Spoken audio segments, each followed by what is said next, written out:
How's it going, guys, and welcome back to another week and another Destiny 2 build video. This week we're going to be going over the free-to-play version of the Hunter build, but for Warlocks this week. And before we get started, I want to say thank you so much for having me reach 500 subscribers from that last video. It means a lot to me, but let's get started with this week's video. If you didn't watch my Hunter video last week, let's go over why I'm making this particular video. Now, the reason for this is because Bungie did something extremely generous, and that is they gave a gift for all players, which includes the Thunderlord exotic LMG, a piece of exotic armor that goes with Arc 3.0, a handful of weapons, and a full set of powerful armor with mods already equipping them ready to go. So if you're a new player or a returning player, this is going to be extremely helpful to you, and hopefully I can show you how to make good use of it and how to make it better if you really enjoy this style of build. So without further ado, let's go over the exotic they gave us for Warlocks. For Warlocks, we got Getaway Artist, which has the exotic perk Dynamic Duo. Hold grenade to convert your arc grenade into an arc soul and become amplified. The Arc Soul functions as an autonomous turret. Consuming your grenade summons a sentient Arc Soul for 20 seconds, and this Arc Soul allows you to hit enemies up to 29 meters away, dealing an improved burst of 6 homing bolts that can deal 11 damage inside of PvP, and then whatever damage they're going to deal in PvE. They're not too bad. I like them.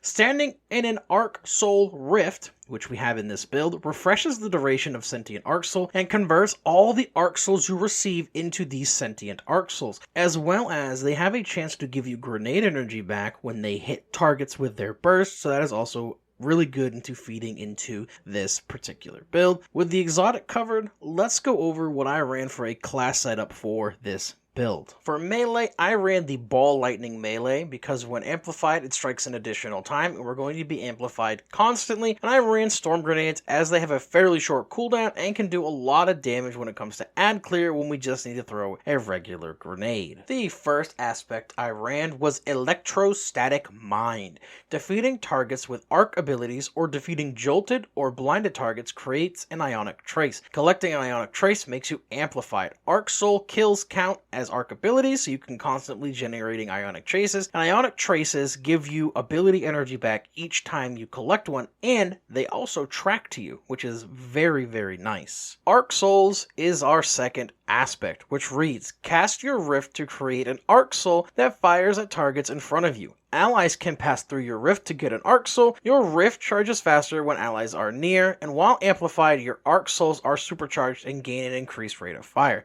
Since we have Getaway Artists on, they will get all these bonuses from your Sentient Arc Soul as they are now converted to this. They will have the 29 meter range, the 6 burst, as well as the chance to give you grenade energy back. This is very key to this build, and it is very nice. Our first fragment is Spark of Resistance. While surrounded by combatants, you are more resistant to incoming damage and a plus 10 to strength. This is a good fragment here for a few reasons. One, being that Arc Warlocks are currently bugged to get no bonus from resilience, and secondly, it's always nice to have extra resistance no matter what activity you're playing. You don't want to die in like a regular strike and have all your friends laugh at you. And when you're running high-end content, you don't want to be the person that causes a wipe. Spark of Resistance, in my opinion, is a top-tier fragment for every single class, and I will probably use it in every single build, so get ready to see that a lot on all my Arc builds. Spark of Shock is our second fragment. Arc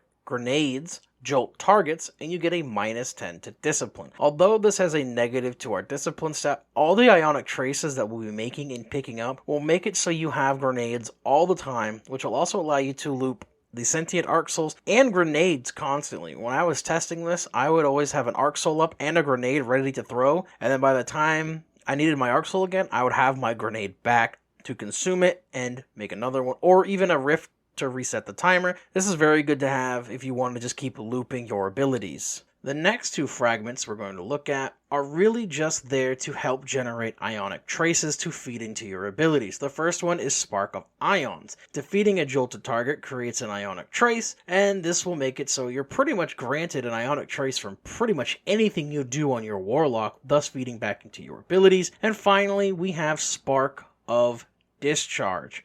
arc weapon final blows have a chance to create an ionic trace and a -10 to strength. Since we're running arc weapons, particularly probably for a majority of this season, this is going to be huge because now we can use our guns to feed back into our abilities, which is the best way to play this game. Have your weapons feed into your abilities feed into your guns. So with the class setup gone over, let's move on to the armor mods that they gave us for this build. The first mod we're going to look at is Sustain Charge. Become charged with light by rapidly defeating combatants with auto rifles, trace rifles, or machine guns. Additional copies of this mod increase the time allowed between combatants that are defeated. The weapons they give us with the Thunder Gods pack include an arc auto rifle, which feeds into Spark of Discharge, as well as this mod. And they gave us Thunderlord, which is a very good exotic LMG for new players and basically any player because it got a really good catalyst this season and it can deal with overload champions, and we're going over that later. The second mod we're going to look at is Taking Charge. Become charged with light by picking up orbs of power. This is simply used to give you more stacks of charge with light. Like if your friendlies are casting supers, dropping orbs, pick them up.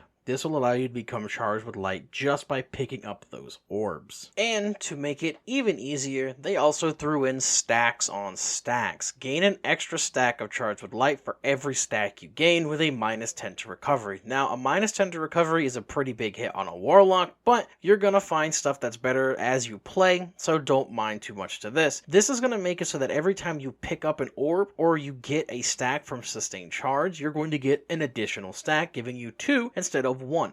And to compensate for the amount of orbs or charge with light you're going to be getting, they also threw in Supercharge, which allows you to have 2 additional stacks of charge with light to a maximum of 5 stacks of charge with light. Now, you may be asking, or you may not, I don't particularly know, how are we going to spend these stacks of charge with light? Well, they threw in the heavy-handed mod. While charged with light, regain half your melee energy when you use a charged melee ability consuming 1 stack of charge with light. Now, I'm going to be completely transparent. This mod for this build isn't going to be very game breaking, one would say, as this is a very grenade focused, grenade heavy build. But it is really nice when it comes down to the ball lightning melee when you are amplified, because now you're going to throw out your melee, it's going to cause that double, you're going to get half your melee back, and you're going to have an ionic trace come to you and give you more of that energy, allowing you to throw another ball lightning melee out there. And honestly, I found that it actually provided this build with a lot of utility for just making ionic traces to feed into your other abilities, and it worked pretty well. But there are definitely better mods you're going to want to be on the lookout for. Now, with all that going over, we're going to go over the weapons I used, we're going to go over Thunderlord and its catalyst, and then we're going to go over some options that I think people should look out for weapon perks if you want to continue to use this build. Out of all the weapons they gave us in this pack, I decided to run the Ragnall D shotgun,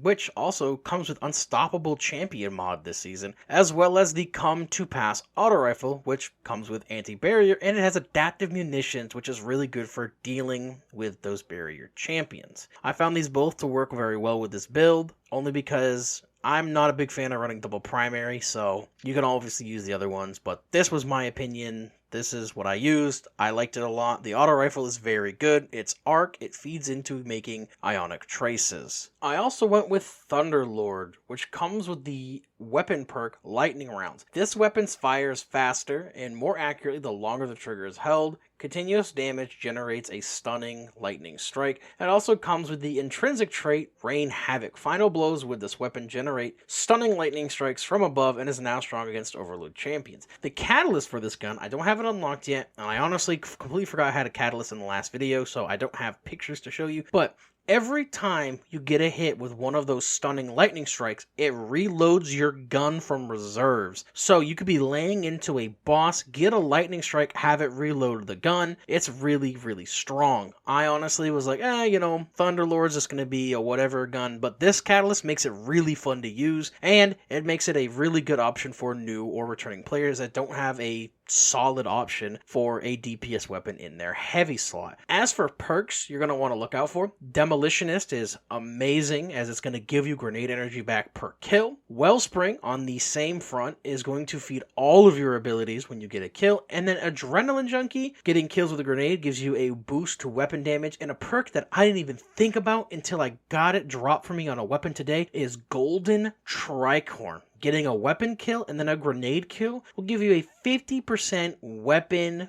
damage bonus. Is really, really good. Another thing to be on the lookout as for a new player is Risk Runner quest called Pain and Gain. Risk Runner is such a good SMG for Arc 3.0 that before the season even started, they gave us players a warning that it could get nerfed halfway through the season. So with that, that's everything in the build gone over. A few things adjusted from my last one to this one, and I hope everybody enjoyed it, can take some inspiration on it. Let me know down in the comments how King's Fall went for everybody this past weekend, and I'll see you guys next week for the Titan version of this particular video.